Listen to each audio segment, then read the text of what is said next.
Welcome everyone to the first episode of the Multiplayers. I'm your host Darth Cinema, and I am here with Joe. What's up, Joe? What's up, guys? Okay, guys. As you know, I've tried two podcasts in the past on movies, comic books, and whatnot. But this time, we're going to actually talk about gaming mostly. I mean, we could talk about other stuff, but primarily it's going to be about gaming. So first, of course, we might as well not save this for last, and we'll just talk about right now the unfortunate passing of Satoru Iwata, I believe his name is, passed away yesterday. Very unfortunate for Nintendo, and it's just sad. 55 sounds too young. It is. And I heard he programmed Earthbound, like from the ground up. That's crazy. But yeah, I think, let me see if I can find the actual the thing where I'll screen share it if I can find it. It was, I mean, the whole like Facebook's fucking blowing up at this point. Yeah.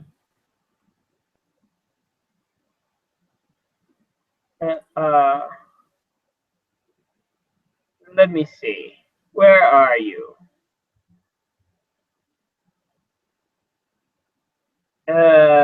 It's going. Oh, here we go. It says, this is Satoru Iwata. Now most know him as the president of Nintendo, but guess what? He didn't start out as a pencil pusher. No. This guy is a programming badass. Some of his feats include 1. Programming Earthbound from scratch. This was a game where the original coding was a mess, but Iwata didn't care. But Iwata don't care. Iwata don't give a shit. He just completely did over the game and managed to make it work. 2. He ported the battle code of Pokemon Stadium to the N64 without any reference documents. Holy crap. Boom. Number 3. You know Gold and Silver, the most popular Pokemon games ever. Since Game Freak was still kind of noobish, they managed to fill the cartridge with just Johto. What does Iwata do? He compressed it enough for them to fit Kanto in. That's right. This mofo compressed an entire game down when the developers couldn't figure out how to make it work. Iwata don't care. Iwata don't give a shit. So yeah, between Sakurai, Miyamoto, Masuda, Tajiri, and Iwata, Nintendo is pretty much run by programming badasses. Yeah, pretty much. So a salute to you, sir. That is fucking awesome. Oh, we got one viewer. Hi, one viewer. How are you doing today? So, I'm happy when we get like at least one. That means someone likes hearing my rambling, which is awesome. Usually no one likes hearing my rambling. But anyway, going off topic. So yeah, our hearts go out to Iwata's family and friends and co-workers at Nintendo. We know this must be an extremely hard time for all of you, but I hope you have the strength to continue bringing Nintendo forward with brand new games, with brand new IPs, and brand new ideas that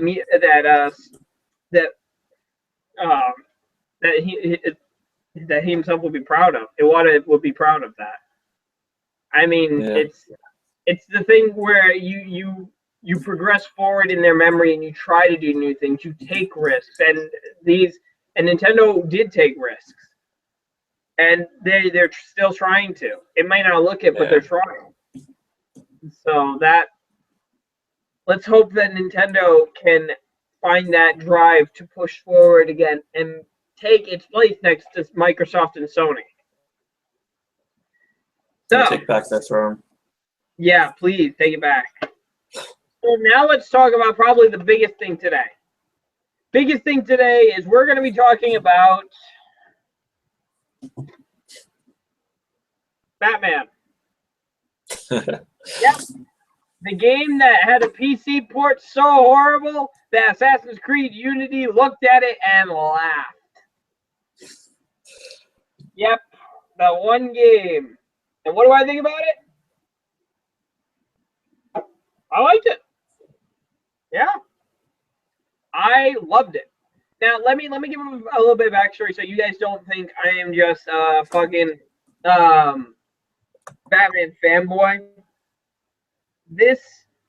I loved Arkham City. Arkham City was one of the first games I played for my Xbox 360 when I got it over 5 years ago, 4 to 5 years ago. It was great. I enjoyed it so much. Harley Quinn's Revenge, the whole story. And it's weird that I played City before Asylum, but I could jump into City and I realized what was going on, which was weird. But just Arkham City was such a fantastic game. It's that I didn't know how do you top the story of Arkham City, which managed to tie in so many villains together in such a great way and have a cohesive narrative like that. How can you replicate that? And Arkham Knight did a pretty damn good job at doing that. Yeah. Now, I love Arkham City. Oh, Arkham City was fucking awesome, and I am so happy that Mr. Freeze finally, like, the biggest question I kept asking every YouTuber, I tweeted the developer, I'm like, what happened to Freeze? Is he still in Gotham? Is he coming back? What's happening to him? He will be coming back in the Season of Infamy Season Pass. It has been pretty much confirmed in the leaked files of the game, along with Ra's al Ghul, Prometheus, Killer Croc, Mad Hatter. Dude, this is awesome. That's awesome. We're getting so many good villains coming back, and I hope that these are legitimate, like, expansions, that these aren't just little 15 minutes like the Harley Quinn's Revenge and the, not the Harley Quinn's Revenge, like the Harley Quinn DLC and the Red Hood DLC. So please, let's not have that. Let's have some really, really good, like, expansions to this story. Because Boss I don't really know who Prometheus is. So. Prometheus was a villain that was featured in the very, very despised Cry for Justice. And if any of you have watched Linkara's review of Cry for Justice on Top of the Fourth Wall, you know who I'm talking about. I hear something coming from you. Is that you? Yeah, that's my dad. All right. Anyway. Yeah, Prometheus was in Cry for Justice, and a lot of people didn't like him, and say he was overpowered. But the whole point is that in this case, Prometheus is coming into the Arkhamverse. We're finally going to see him, and yeah. So nice. I'm excited for what's coming up. I'm actually going to be staying to midnight tomorrow. I'm actually going to be staying up to download the Batgirl story pack, just to see if WB Montreal once again fucks over the continuity of the Arkhamverse. And, they probably did. Oh, they probably did. Because if Tim Drake gets fucking Robin, I am never buying another product from WB Montreal again. Because, seriously, I think this is like what continuity is to WB Montreal. Continuity is toilet paper that they use to rub their ass with. That's it. See, Arkham Origins is like the worst Batman game ever. Well, no. Arkham Origins wasn't that. Now, why people hate Origins? I mean, it was good, but it was just, yeah. Yeah, why people hate it is because the timeline suggests that it was 5 years before Arkham Asylum. Now, Arkham Knight did do damage control and retconned it so that it was 25 years before Arkham Asylum, but the damage was still there. And the biggest sin that I think Arkham Origins did was that they still haven't fixed the game-breaking glitches. Even now, they don't care. They just rushed the product out, and they wanted DLC out first before the game-breaking glitches. Thank God, I've never encountered a game-breaking glitch that's made me actually have to do the whole damn thing over. Yeah. But I mean, I thought Origins was okay. It wasn't up to par with Asylum or City, mainly because of the lack of Kevin Conroy and Mark Hamill, but whatever. I mean, hey, at least they have better boss fights than Arkham Knight. I'm saying it. Or what boss fights there were, because there really wasn't that many there weren't that many boss fights in Arkham Knight to begin with. Really? It really wasn't. It's shocking because the last battle with the Arkham Knight, and this is not a spoiler. I'm gonna keep from spoilers mostly, unless we talk about the ending, in which case I might. But until then, I'm gonna keep the spoiler free. most of the people that you fight, I mean, it's kind of like it's just you fight through their goons, and it's a cutscene where they're just like taken out. That's like the dumbest. It is dumb. I mean, it's really sad. Like, really, the only boss fight that I think you have is with Riddler, which shocked me because I didn't think that you would actually have a boss fight with the Riddler. But you gotta get every goddamn Riddler trophy, and I'm less than I'm less than 100 away from 100%ing this game. So I'm like, this is the one game that I'm actually gonna try to get 100% on. So the only thing in Arkham, I think it was Arkham Asylum or Arkham City. If you get all the Riddler trophies, all you get is like a little sound thing from the Riddler, which kind of like maybe Max actually did that, and then I just got that, and it was like, why did I do that? well, yeah, in Origins at least it rewarded you with something. Like if you got all the data packs, you could enter into the Riddler's secret room in his base, and there is the first and only Riddler trophy of Arkham Origins. Nice. So now that is a good reward because that's cool. I like that.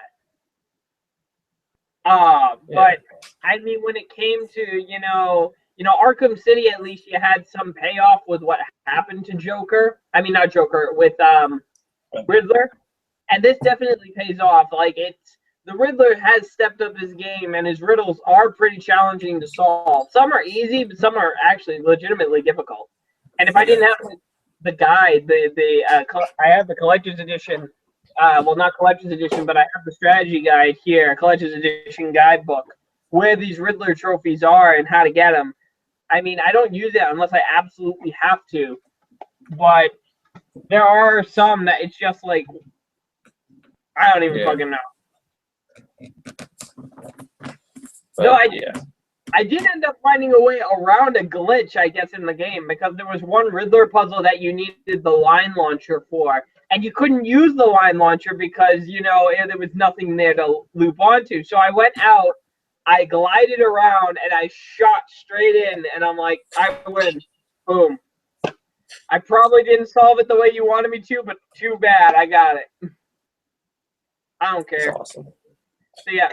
So I don't want this to be just all me talking, so please tell me something about the game. What about the Kingdom Hearts 3 about that? Because that recent trailer they had they showed the Rapunzel's castle from Tangled. Yeah, that looks pretty cool. About that. I think I can't wait for the Kingdom Hearts 3. Honestly, but I just need to get a PS4 first. Actually, it's coming to Xbox One as well. Really? I don't really care about the Xbox One though. I mean, I'm sorry about that, but I do. I know. I do. No, I'm not pandering to Xbox, but I do like my Xbox One. I care about it. He didn't mean that. I know. Maybe a little bit. You're. Anyway, I don't hate PS4 people. I actually love some of the games that PlayStation 4 comes out. Uncharted, you guys are fucking lucky. You have but we got delayed like a whole extra 5 months for that now. Yeah, so did Batman. Batman got delayed. Batman was supposed to come out last fall, and it didn't come out until June. And we were fucking pissed. But you know what? I wonder if that was for the PC version of the game, and even if it was, you still failed. But regardless, I think at least when it comes to Naughty Dog, I think Naughty Dog has always performed top notch in whatever they've done. When the Uncharted collection, the Nathan Drake collection comes out, when that comes out, I'm definitely getting that because you get a multiplayer beta for Uncharted 4 or a beta something. Yeah, I never really got into when I would play on my friend's PS3. I never really got into the multiplayer for Uncharted. It's okay. I mean, it's nothing spectacular. It's not great. Yeah, it's nothing. But I found something they said the Batman, obviously, Arkham Knight's Batgirl DLC was postponed on PC, not PS3. Oh, well, obviously. Obviously, yeah. When you have your PC version delayed, I mean, there's really not that much you can do in that case. Yeah. And you know what I'm thinking? I'm like, what are they gonna do to come back from this PC? From this a bad PC launch, this disastrous PC launch. I mean, what are you gonna do? I mean, you better be giving something in compensation for people who've lost money because of this. Yeah. I mean, because we're talking about people who have spent $100 on your game, $60 for the game, 40 for the season pass, which is probably one of the most expensive season passes that has come out. And you better be giving them something for free out of this. Yeah. You better be giving them They something. should get like their own, like everybody should get their own custom like Batmobile or something. Because there's something for that already, but I mean like everybody should get their own. Yeah, I actually heard Rocksteady's actually taking in suggestions for Batman skins and for skins for the characters in general, which I like. I like that they're opening up to the fan community, but they better not charge us for that. They should just give it out for free. Like They should be giving it out for free. Like, look at Halo. Halo 5, every DLC that is coming out for maps is absolutely free. And that's why I'm getting Halo 5. really? Yeah. Every That's single crazy. map pack. Every single map pack. See, I wish Call of Duty did that because like you have to pay like $20 for each one, unless you get to pay a season pass. I'm done with Call of Duty except for the Treyarch games. Because the Treyarch games actually give us zombies. And zombies is worthwhile to play. The new one looks good with the giant now. Oh, the giant. Oh, fuck. Okay, if any of you guys haven't seen the giant, it's fucking awesome. I don't even know if I can screen share it. I don't even think I can screen share a video. But you can screen share like a picture from the video or something. yeah, it's fucking absolutely goddamn crazy. I loved every minute of it. Yeah. And it's so great to be able to come into Derice again and use it and use these cool things. Also, guess what's confirmed for a weapon? What? Takeo's katana. We can use it in zombies. Motherfucking yes! That's great. I will be. See, we weren't even really be able we weren't like able to use like something like that in the old ones, but like now it's like perfect. Which is awesome because a lot of people, I think they got this from the modding community for World at War Zombies because the modding community is fantastic. Look up NTT Zombies or Laggin24. They do custom zombies, and a lot of people have done melee weapons that have worked pretty well. Though I already have an idea of what the pack-a-punch version of the katana should be. What? A flaming katana. You'd be ripping everyone from that. No, I'm just be like, you know what? Okay, we have a badass sword. What do we do to make it more badass? Set it on fire. You'd probably just win with that, like, automatically. Yeah, it's an automatic win. That's a Chuck Norris win, like, boom. Takeo's Pack-a-Punch Katana was a match Chuck Norris used to light a cigarette. Totally. Yeah, seriously, I just read it. Like, the only thing I know Chuck Norris jokes are outdated, but I mean, the funniest thing I read today was that Chuck Norris once urinated in a semi for a joke, and that semi turned out to be Optimus Prime. Oh my god. So yeah, apparently, yep, Chuck Norris created Optimus Prime. Oh my god. So yeah. So what about the Lego Dimensions now? You want to talk about that? Yeah, that's actually pretty good. I actually, the funny thing is that the Lego Dimensions games, I mean, Lego games in general have been pretty solid and pretty well made. And this is what I find funny is they alluded to Lego Dimensions in Lego Jurassic World. Really? Yeah, the cutscene at the very end, if you complete all 4 stories, is Alan Grant and Ellie Sattler in their dig site, kind of like scratching their heads, and buried in the ground is the Lego Dimensions portal. That's cool. I gotta look that up. Jurassic World will be featured in Lego Dimensions. I am actually really, really, really excited for what we're going to see. Yeah, especially for the Doctor Who stuff now. Yeah. You got Doctor Who on there. You are awesome. I want to see the Back to the Future and that. That's like what thing I'm most looking forward to most for that. Oh yeah, Back to the Future, and they're getting the original actors actually to voice these characters. Like we have Christopher Lloyd as Doc Brown. We're getting Peter Capaldi for the Doctor. So yeah, it's actually pretty good. So what other like dimensions do they have? I know they have obviously the Doctor Who and the Back to the Future one. I know they have Portal, Scooby-Doo. Yeah, Portal, Scooby-Doo, Simpsons, Ninjago, Wizard of Oz, Back to the Future, Lego Movie, DC Comics, Lord of the Rings, and I can't remember anything else. Well, I'm looking at it now. Just found another one. There's one for the Joker and Harley Quinn. I don't know if it's like a level or I think it's just characters to have in it. Yeah, but that's just those are just levels. I mean, not levels. Those are just characters right now. It's not adding a world on top of it. Yeah. So I mean, this game's gonna like do good. I think it's gonna be like I think it's gonna be the greatest game, Lego game that's gonna be coming out. Oh, no doubt. I totally agree with you on that one because I think when you're looking at a game this big, I just wonder how big are you planning on expanding the story? Yeah. They're gonna make like a second one, no doubt. If they do make a second Lego Dimensions, I will be very happy. But then again, what worlds could you add? Because like when you're looking at this now, looking at what worlds the game has to offer now, what else could you possibly add? I mean, I guess you could add Lego Marvel, but that would have to be a separate game because no way in hell is DC gonna let their characters be with Marvel characters. Yeah.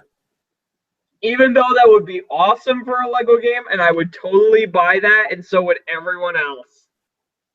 Definitely. And you know at DC and Marvel, you know we buy that. Yeah. We would buy that up. Yeah. I love the Lego Marvel game, and then now they're making the Lego Avengers game now. Yeah, very well done. I can't wait for that. Oh, hold on. We got a message. Who is this?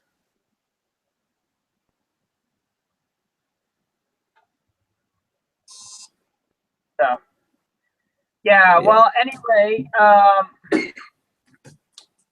since there's really not that much to talk about in terms of gaming news right now, this is pretty much a trial to see how this was going to go. I hope you guys, hold on, might as well turn the camera back on.